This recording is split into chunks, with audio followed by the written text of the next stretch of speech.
here, Beads by Virtue, bringing you a tutorial on bead embroidery. So I have a project for you, whether or not you've done bead embroidery before or whether or not you're brand new to bead embroidery. This is a nice little project for everyone. But as always, please do give me a thumbs up and do pop me a note in the comments so that I know you're present with me. This is the project. Now it's using size 10 seed beads. I've got size 15s in the middle, but they're not essential. And down here I've got 4mm and 3mm beads, but I'll talk you through it and show you how you can vary your bead types according to what you've got in your bead stash. We use a foundation. This is available in the Facebook group. Basically, it's like a thick sewing interfacing that we sew onto. So you can either use a bead like this one. This is a 6mm bead. So if you haven't got any cabochons, you could use that. Or you can use a cabochon. Now a cabochon is something with a flat back. It could be resin, it could be gemstone. If you're using a cabochon, you will need E6000. You will need a beading needle, size 10 or 11, possibly 12, that's really fine though. You can use a bead, you'd need a beading thread, not normal cotton. I like Sono and KO, you can use Nymo as well. Now in order to get this like wheel segment, what you do is you draw a cross so that you can see where your beads are going to be. So what I'd suggest is that you draw a line with a dot in the middle, and you may even have, if you're a card maker, you may have something that does the degrees for you. If you've got something like a ruler like this, I'm not going to show you too close because it'll make you realise that mine are not at 90 degrees. So you can draw those at 90-degree segments. So that's a way of guiding your beads around. So what I did with this one is I actually drew round the shape of the cabochon, drew a hole in the centre and then drew the crosses. So when I'm sewing, I know when to change colour is when I get in a different segment. You can use size 10 seed beads, which is what I'm using, size 11. 15s are really tiny, so the higher the seed bead, the smaller they are. I've done a double knot at the bottom, so all I've done for that is just wrapped it round a couple of times. So don't overdo your E6000 because otherwise you'll find that it will go over the sides and you won't be able to get your needle in. So what I'm going to do before I start anything else is I'm going to do a row of 15s. That's the really tiny ones. So I'm just going to come out the side, whoops, about 1mm from the side.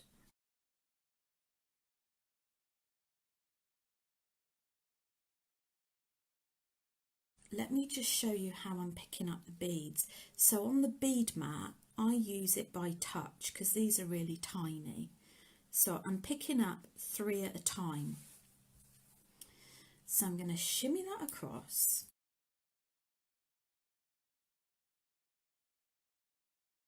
So I'm going to embrace this cabochon with these beads. So I'm going to work in 3s. So I've put 3 beads on, I'm lying it round the curve of the cabochon, and then I'm going to take a nosedive down after that 3rd bead, like so. And it should sit nicely. Then I'm going to turn it over, and where that knot is I'm going to go back up through there, and that will bring me out at the start.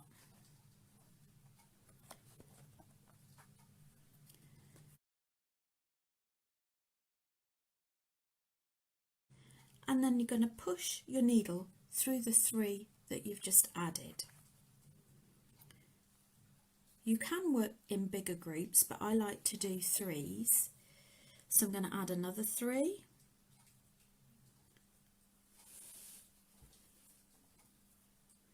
I'm going to lay that down.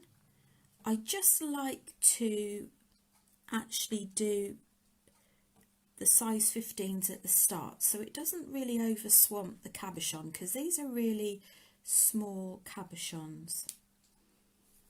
I'm going to turn that back over, and you're going to go back through the previous hole, and that should bring you up at the start of the group you've just added. So we go through those 3 that you've just added and add another 3. Nosedive down and through the previous hole.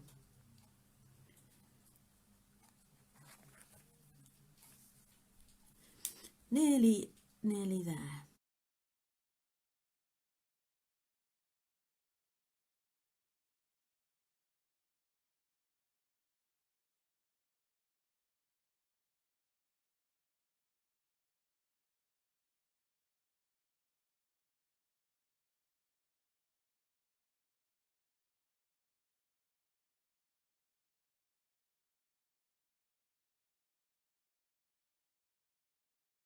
Now when you come to the end bit, you're going to have to see how many beads fit that gap. Don't overfill it, because otherwise it will make it bunched up. Okay, so there we go. I am just going to go back through the previous one, and what we're going to do now is I'm going to reinforce it by going all the way back through all the beads. Why I do that is because it actually helps to make it sit a lot better. They pull up more snug together.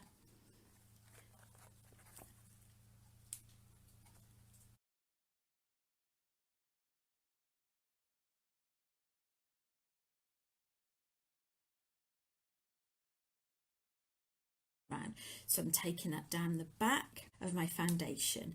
I'm now going to do another row. So if we just switch to this one, so if you were using a bead, you'd use exactly the same technique, but you'd just go around the contours of the bead instead of the cabochon. So now we're going to follow that sort of pattern. I'm just going to use 2 colours with this one. So I'm going to start just about 1 millimetre away from the bead.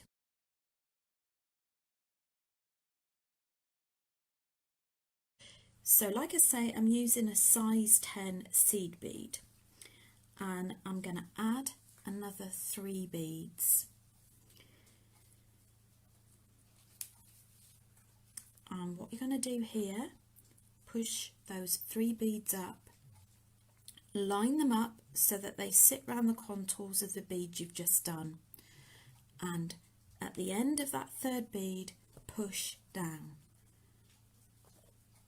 Go to the back of your foundation and go through the first stitch you've just done in this row and push through all 3. Now as you can see, that's on the line there, so we need to change to another colour on the next one. That'll take us into the next block.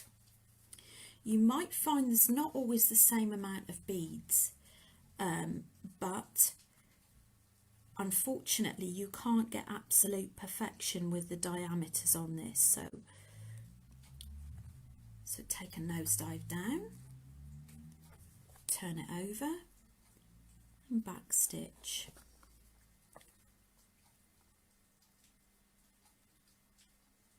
Push through all 3. So now I'm on my blue colour.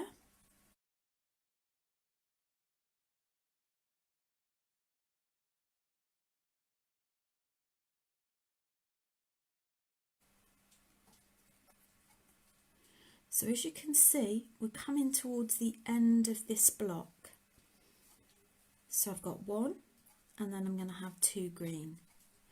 But I quite like the way that the colours in these seed beads bring out the colours in the cabochon.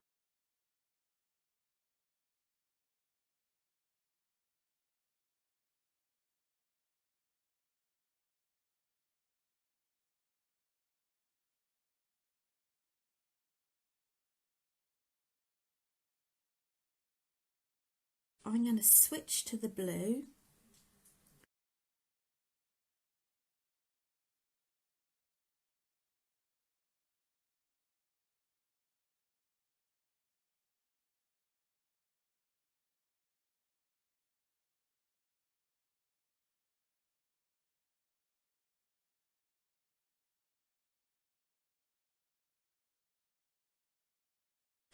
And then we're going to back stitch, and what you would do is you would push your needle all the way around that.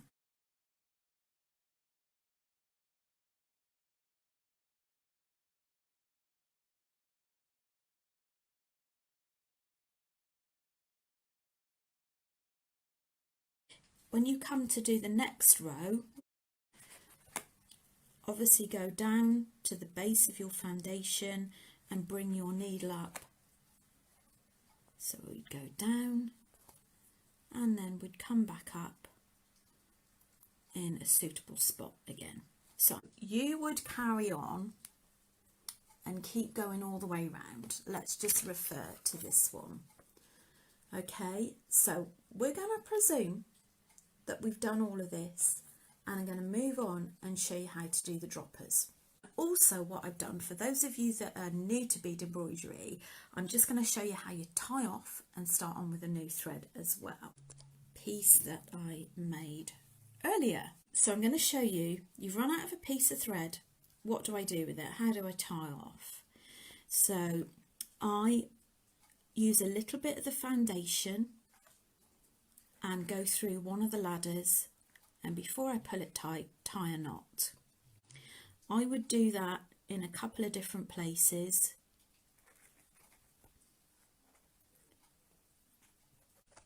And tie off.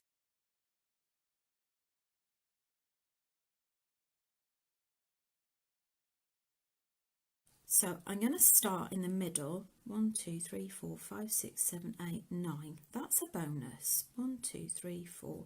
So I'm going to come up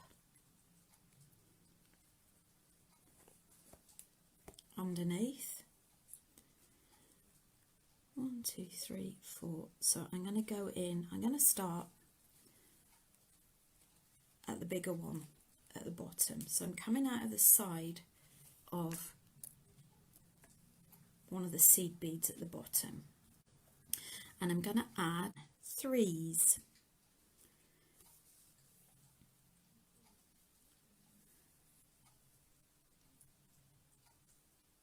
Three in the next colour.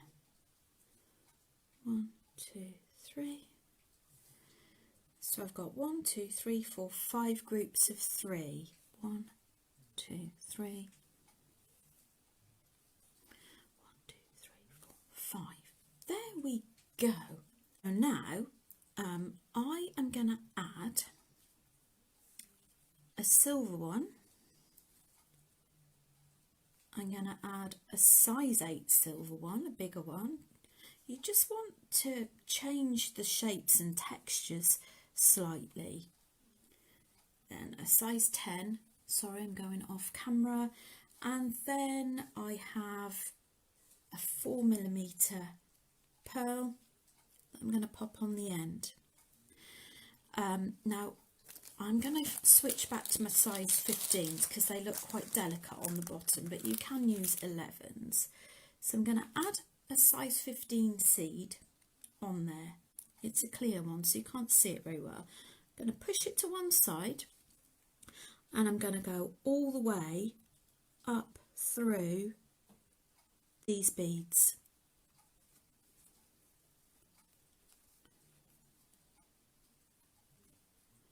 And pull. Now can you see it's coming out of this side? I'm now going to go through the other side to anchor it in place. I'm going to push along and go to the next one. So I'm just going to carry on and do another one. Don't pull it too tight as well, because otherwise you'll buckle the drapes. So for the next one, I've got 4 groups of 3 and a 1. I am going to repeat the process. So I've got a size 10, a size 8, a size 10, because what you want to do is you want to have it graded in the sense that you want it slightly up from the last one. Okay, so I'm going to add a size 15 seed bead at the bottom. I'm just going to do one more group so that you know what's the other side, what to do the other side. So I'm going all the way up, pull that, so you can see your threads coming out of this side, and you're going to go through this side of the bead. And then the last one on this side, 4 groups of 3. Obviously you just do the same the other side. 4 groups of 3.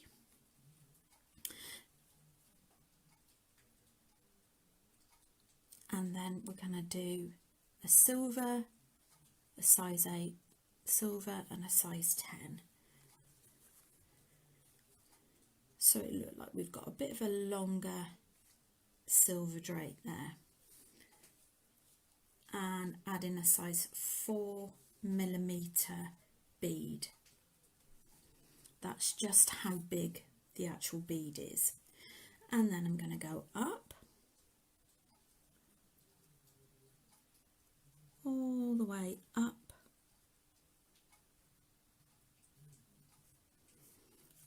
pull that through,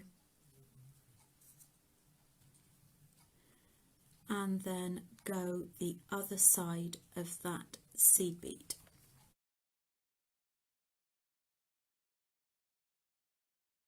I'm going to show you how to do the bail at the top. I'm going to push through all these seed beads.